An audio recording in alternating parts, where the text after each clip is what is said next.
कर्नाटका, तेलंगाना, उड़ीसा, महाराष्ट्र, हरियाणा कोई ऐसे प्रदेश हो जिन सपनों के साथ भारत का निर्माण हुआ था, भारत की स्वतंत्रता के लिए जो सपने देखे गए थे, देश में संविधान के लागू होने के बाद जो उम्मीदें, जो अवसर पैदा होंगे सोचा गया था, आज भी देश की एक बहुत बड़ी आबादी उन अवसरों से वंचित है।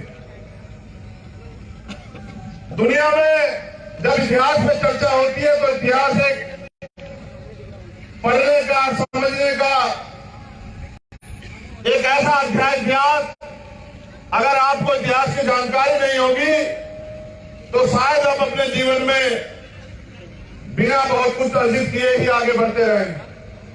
इतिहास से जो ज्ञान पैदा होता है, इतिहास की जानकारी से जो ज्ञान पैदा होता है, उस ज्ञान से जो चेतना उत्पन्न होती है, इतिहास की जानकारी हमें बताती है कि हम अपने मुल्क में किस तरह की समस्याओं से, किस तरह के व्यवहार से होकर गुजरे हैं।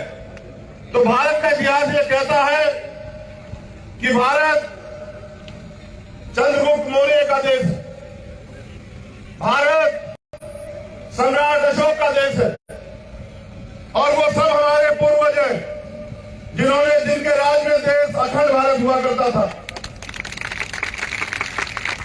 आज की सरकारें और आज के दल तो बड़ी बड़ी बातें करते हैं अखंड भारत बनाने की, लेकिन हमारे पूर्वजों ने अपनी वीरता और अपने खून से सींच के इस भारत की सीमाओं को अखंड भारत तक पहुंचाने का काम किया और राज किया अखंड भारत पे। उनके नाम का झंडा और डंडा पूरी दुनिया में उनके शौर्य की मिसाल दी जाती है। जब आप इतिहास पढ़ेंगे तो पता लगेगा कि आज से 2000 साल पहले जब मौर्य वंश शुरू हुआ तो मौर्य वंश ने भारत में एक ऐसा शासन, एक ऐसी व्यवस्था दी कि हर व्यक्ति को स्वाभिमान सम्मान से जीने का अवसर प्राप्त हुआ। यह बुद्ध का देश है, यह सतगुरु रविदास, गुरु नानक देव, संत कबीर का देश है, यह देव नारायण भगवान का देश है, यह फूले साहू, पेरियार, डॉक्टर बाबा साहब अम्बेडकर, ये बिरसा मुंडा का देश। और जिसको भी अवसर मिला उन्होंने प्रयास ये किया कि भारत में मानव जाति के हित के लिए काम। जब आप अपने इतिहास पढ़ेंगे तो आपको पता लगेगा कि जब आपके पूर्वजों में राज था तो देश में रहने वाली अंतिम आबादी को भी न खाने की समस्या थी, न पीने के लिए साफ पानी की समस्या थी, न धन की समस्या थी, न और कोई तरह का चोरी का, गाली का डर, न कोई परेशानी नहीं थी। न ही किसी महिला का अपमान होता था, न ही किसी बहन बेटियों को अपने जीवन को कुर्बान करना पड़ता था। लेकिन जैसे जैसे हमारी एकता कमजोर होती गई, हमारे राज खत्म होते गए, एक समय ऐसा आया कि जो लोग इस देश में राज करते थे वो अधिकारों से षड्यंत्र के द्वारा वंचित कर दिए गए। फिर एक रहबर पैदा हुए, उन्होंने उस गुलामी को काटने के लिए अपना पूरा जीवन और अपने 4 बच्चों की कुर्बानी दी, और फिर इस देश के लोगों को स्वाभिमान सम्मान और अवसर से जीने के लिए भारतीय संविधान दिया। एक ऐसा संविधान, एक ऐसा ग्रंथ जो भारत में रहने वाले अंतिम व्यक्ति को भी अवसर और सम्मान का जीवन देता।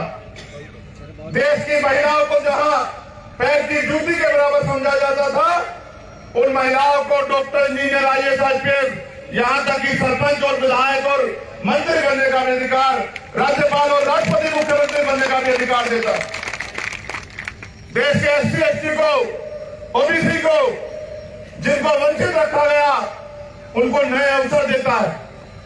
लेकिन सामाजिक साथियों, वो अवसर तब प्राप्त होंगे क्योंकि आजादी के बाद 70 साल से ज्यादा का समय बीत गया।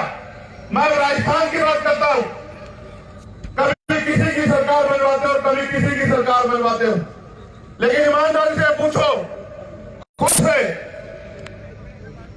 कि क्या आज भी आपको इंसानों जैसा स्वाभिमान सम्मान और अधिकारों के साथ जीने का अवसर राजस्थान में प्राप्त हो रहा है? क्या बताओ?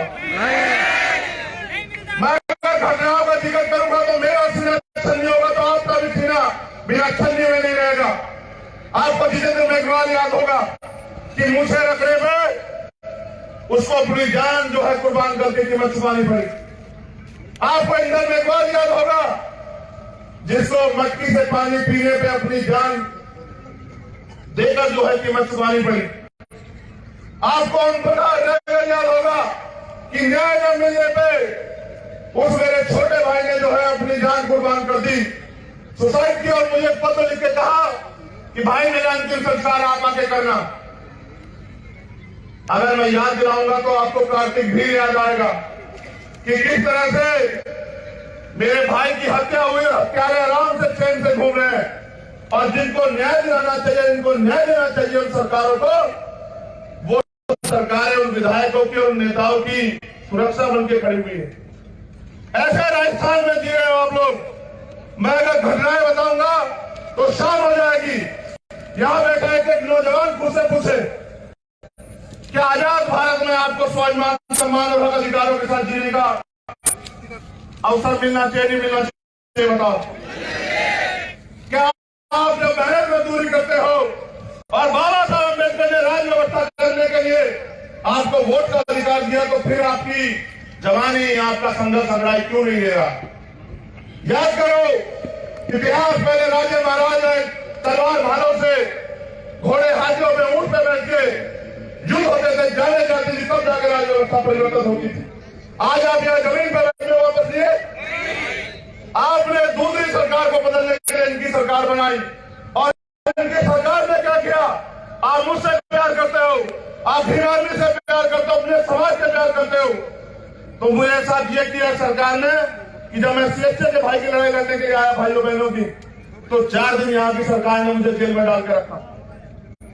मुझे रात को होटल में सोते हुए को और चुपचाप आकर के हमारे साथ चलना पड़ेगा, ले जाकर निर्दोष होते हुए मेरे साथियों को मुझे जेल में डालने का काम किया। ये दिया यहाँ की सरकार में आपके भाई को और आपके स्वाभिमान सम्मान को। जब मैं यहाँ जालौर की घटना में, पाली की घटना में आता हूं तो मुझे एयरपोर्ट पे बंद कर लेते हैं। 12-12, 14-14 घंटे में यहाँ खून के आंसू रोके निकल जाता हूं वापिस, इस उम्मीद के साथ कि एक न एक दिन तो मेरे लोगों के दिल में आग उठेगी और वो इन निकम्मी बहरी सरकारों के भरोसे रहना छोड़ के अपने अंदर दम पैदा करके अपने दम पे यहाँ खड़े होने का काम करेंगे। उनके लिए कोई बड़ी बात नहीं है, लेकिन जिन्होंने अपनी माँ बहनों में देवियां देखी हो, जिन्होंने अपने बुजुर्गों में, अपने भाइयों में अपना भगवान देखा, उनको तो तकलीफ होनी लाजमी। मेरा सीना छल लिए कोटा संभाग के मेरे साथियों, मैं जिम्मेदारी आपको देने के लिए आया हूं कि आजाद भारत है, हमें अधिकार है। हम इस देश में गुलामी का जीवन जीने के लिए पैदा नहीं हुए मेरे साथियों, हमें गुलामी की गड़ियां काटनी पड़ेगी। सम्मानित साथियों, जब हम वोट के जरिए दूसरों की सरकार बना सकते हैं, खून क्यों नहीं उबाल मारता? क्यों आपके खून में वो ताकत पैदा करना और अपने भाई की इज्जत की रक्षा करना चाहते तो आना 12 फरवरी को, और ऐसा जन सैलाब निकल के आया शोषितों का। राजस्थान तो वो धरती है जिस धरती के संघर्ष की कहानी पूरी दुनिया में लिखी जाती है।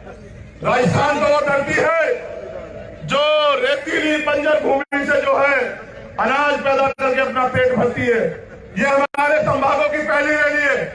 इसके बाद माननीय प्रभारी जी और अध्यक्ष जी और तमाम टीम के नेतृत्व में अन्य जगह भी जो है रैलियां होंगी।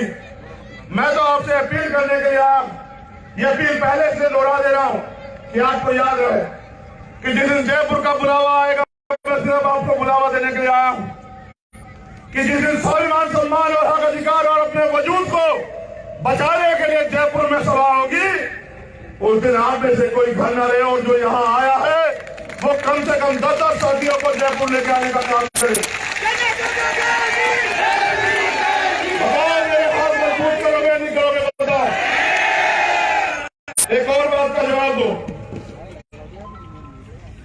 हमारे लोग बड़े सीधे सच्चे लोग हैं। देखो गौर करना, मैंने अपने नेता अपने आदर्श मान्यवर साहब काशीराम से सीखा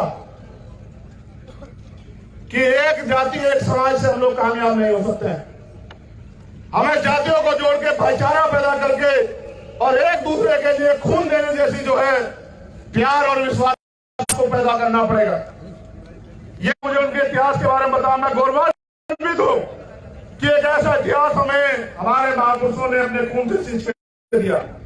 ये जहां बिजोलिया किसान आती है, लेकिन मेरे लोगों को समझना पड़ेगा जो बात मैं आपसे कह रहा हूं, मांगने सिर्फ भीख मिलती, अधिकार छीनने पड़ते हैं। मेरे गुजर समाज के लोगों ने, मैंने मध्य प्रदेश में यहां भी कह रहा हूं, यही राजस्थान की धरती पर उनके खून से